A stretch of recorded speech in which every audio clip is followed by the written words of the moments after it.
What's up, Trek Nation, and welcome back to After the Snap. We are here to discuss today the highly anticipated season premiere of season 2 of Star Trek Strange New Worlds. The first episode is entitled The Broken Circle, and in it, a distress call from Lieutenant Noonien-Singh compels Spock to disobey orders and take the U.S.S. Enterprise and her crew into disputed space, risking renewed hostilities with the Klingons in a bid to aid their shipmate. This one is written by Henry Alonso Myers and Akiva Goldsman. It is directed by Chris Fisher, and the star date is 2369.2. So if you have not yet watched Star Trek Strange New Worlds Season 2, Episode 1, what the hell are you even doing? I'm going to need you to hit pause because I'm about to drop some spoilers.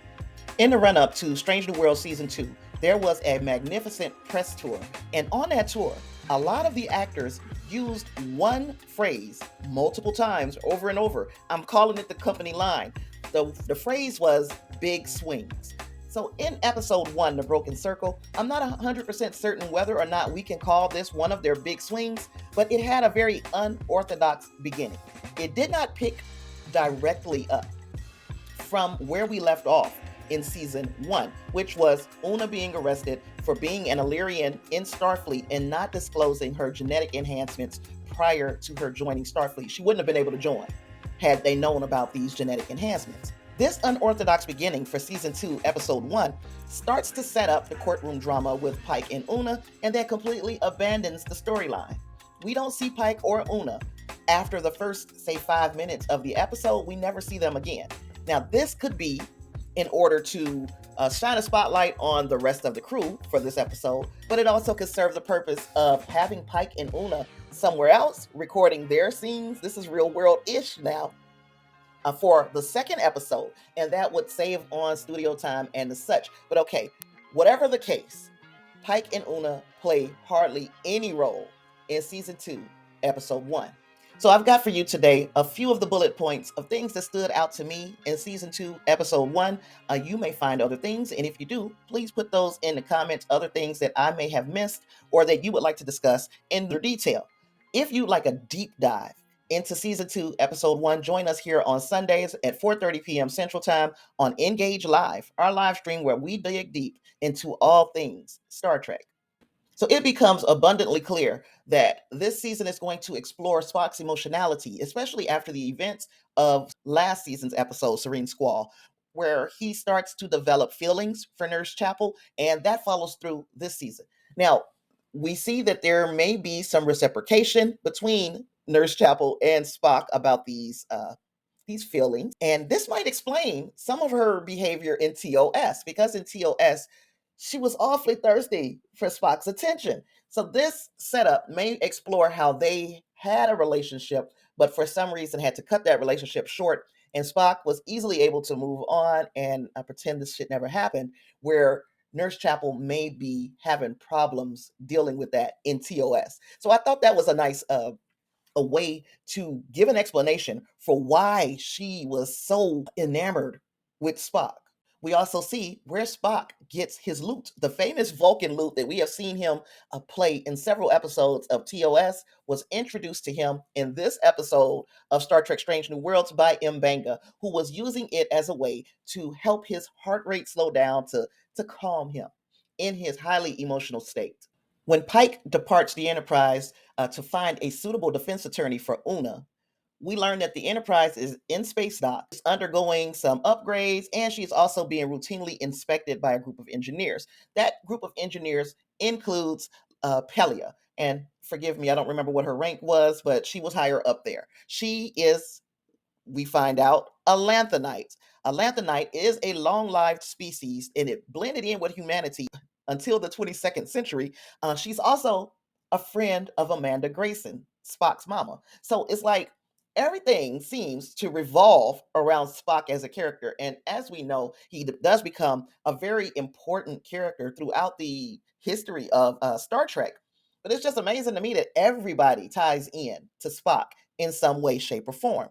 Now, this is when we get the distress call from La'an, and she needs help on Kajatar 4. Kajatar 4 is a dilithium mining planet shared by the Klingons and Starfleet. The Broken Circle is a syndicate of ex-Federation and Starfleet soldiers who want to reignite the war between the Federation and the Klingons in order to gain profit. I'm still trying to figure out why these humans would be involved in this type of enterprise, simply because this is a post-scarcity society in the Federation. So why would they need money? When they get this distress call from La'an, Spock tries to go about things in the proper manner. He goes to Admiral April and asks for permission to take the Enterprise to rescue La'an. That request is denied. So, at this point, Spock does something that in some ways might seem out of character, but in his emotional state and also playing into his sense of loyalty to the people that he serves with, Spock decides to steal the ship. Their plan is quickly discovered by Pelia, and instead of like turning them in, she provides them a better way of stealing the ship. Now, I had problems with Himmer being killed off in season one. I really liked the character and would have liked to have gotten to know him a bit better. But the introduction to Pelia has been nothing but joyful and enjoyable. And I am going to equally enjoy getting to know this character, even though I think that both characters can exist in the same universe. So when they arrive at Cagitar 4, they find out that there has been an incident, a photon explosion that has injured many people. So Spock takes down an away team to go and find La'an, while M'Benga and Chapel go down as well so that they can tend to the wounded. Now, in this time, they are disappeared by some Klingons and they're taken down to a cavern because there are many injured in this cave. It's a mixed bag down there. And oh, by the way, they're also building a Starfleet vessel in the same cave, and they are going to use this vessel to execute a false flag operation so that they can start the Federation war against the Klingons all over again. Now, this episode establishes that M'Benga, Chapel, and Ortegas are all veterans of the Federation Klingon War. So when M'Benga and Chapel learn what this group, the Broken Circle, are up to, they know they must warn the Enterprise. So they have to get on this ship, use a transponder to contact the Enterprise and tell them for whatever means necessary, you need to destroy this ship. This is when shit goes off the rails, y'all. Because M'Benga and Chapel take some sort of beast mode elixir and just go ham on an entire squad of Klingons on this ship in order to send out this warning. Now, I got problems with that. The biggest problem is, where the hell did this elixir come from? Why are you just carrying this elixir around? And, wouldn't this all be part of genetic manipulation? Wouldn't this be tantamount to eugenics if you are using this elixir and it's giving you superhuman strength, enough for the two of you to take on an entire group of Klingons and win? There's some splaining that needs to be done.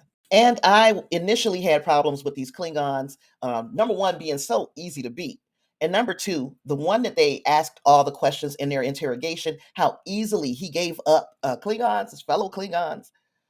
I thought, what the hell kind of Klingons are these? But it stands to reason that they are dishonorable anyway. They might be some weak links in the Klingon Empire, because to do this, to team up with a group of humans and other species and to try to wage war for profit and not for just to conquer an area, is totally against the Klingon credo. So these Klingons are against type from the beginning. So I'm okay with that part. Anywho, M'Benga and Chapel fight their way to this transponder. They send an encoded message in Morse 2 to the Enterprise. And they have to be stepping out on faith that Uhura will find and decode the message in time, because the super soldier serum is wearing off, y'all. And they need to get the F off this ship before it's destroyed by either the Enterprise or the Klingon vessel that is targeted for the false flag event. So, in the nick of time, they eject themselves from an airlock with only pieces of an EV suit to keep them from going full Vatic on our asses. We know that can't happen in episode 1 of season 2. So Enterprise locks onto them and transports them on board the ship, where they're both surprisingly still alive. Christine Chapel just barely, though. So Spock wills her to live while delivering these chest compressions. He's telling her, I waited for you. I waited for you. While M'Benga watches. He's taking in all of this. And I'm wondering, what the hell is M'Benga made of that he is not in the same condition as Chapel? Anywho, Chapel awakes and she drops this one-liner and all is okay with her. So to kind of wrap things up quickly, Spock makes peace with the Klingons over a barrel of blood wine. He also gets chewed out by Admiral April, who promises that if he ever does anything like this ever again, he'd lose his commission. And the lie detector determined that was a lie because we know he does it again. But anywho, he also has a conversation with Pelia about her temporarily joining the Enterprise as their chief engineer simply because she needs to have a little fun. She just wants a little spice in her very long life. This episode's cliffhanger clues us in on why April was so easy on Spock in this situation. Spock saved the Federation from the possibility of waging a war on two fronts. One front is against the Klingon Empire, but we also learn that the Gorn have been staging attacks against the Federation, and a full blown war seems inevitable.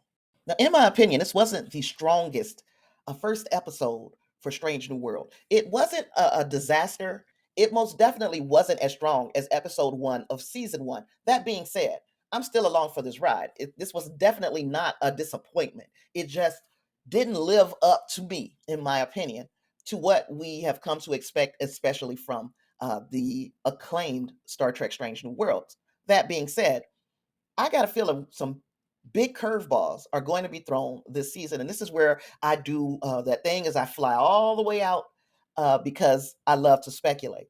So just off of what we know about season 2, I feel like we are going to see some alternate timeline shenanigans in this season. And by that, I mean I still have a feeling that Rios, and I know this is a whole different series, y'all, do not come for me, but I have a whole feeling that Rios being left behind in Star Trek Picard season 2 will continue to affect things, a ripple effect throughout the series that come after it. Don't quote me on this. I might repeat this again. I might forget it next week, but this is where I am in season 2, episode 1. I feel like we're going to see some alternate timeline type ish. Another thing that makes me feel that way is the fact that Kirk is being introduced here. Kirk and Pike were not supposed to have a long relationship prior to Kirk taking over the Enterprise from him. So there's some things here that are not adding up as far as the original series canon. I'm not one of these people who are going to beat you over the head just because it's not lining up. If you want to take some big swings, go right ahead, as long as they make sense. As long as they make sense. On my regular 5-point scale, I'm going to give this one a 4. It wasn't the strongest start, but it wasn't the worst either. I am looking forward to seeing where the series takes us over the next 9 episodes, and I hope you will continue to join me. If you enjoyed this review, please hit the like button, subscribe to my channel, turn on your notifications. I got some people who love me, so they support my channel. Their names are going to be showing up here. Join me here next week for Ad Astra per Aspera. In that episode, Commander Una faces court-martial along with possible imprisonment and dishonorable dismissal from Starfleet. We're going to see some courtroom drama. So join me here. Also, don't forget about Engage Live on Sundays at 4:30 p.m. Central Time, where we will have a deeper discussion about Star Trek Strange New Worlds in its entirety. As the season progresses, the conversations just get wilder. So join us there. With all that, I've got nothing else. It has been a joy. Live long and prosper. Peace.